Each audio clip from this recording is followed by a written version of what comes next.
فمن یعمل مثقال ذره خیرا یره، میبینتش، و من یعمل مثقال ذره شرا یره.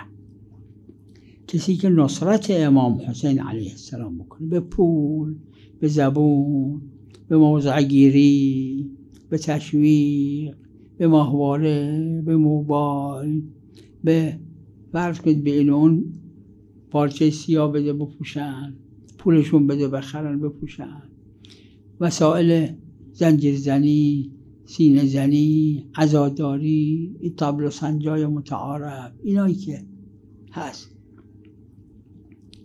انجام بده. ذره‌اش را قرآن فرموده نه میدیم، فقط میبینه، خودش هم حس میکنه. یعنی چی؟ یعنی اگه 2 نفر توی حسینیه، توی هیئت، توی یک موکب، هر کدومی 5 ساعت زحمت کشیدن، یکیشون 5 ساعت و 1 دقیقه زحمت کشید، این 1 دقیقه هم حساب یره، نه 1 دقیقه، یکیشون 5 ساعت و 1 دقیقه، یکیشون 5 ساعت و 1 دقیقه و 1 ثانیه، نه 1 ثانیه، نیم ثانیه، ذره نیست اینا.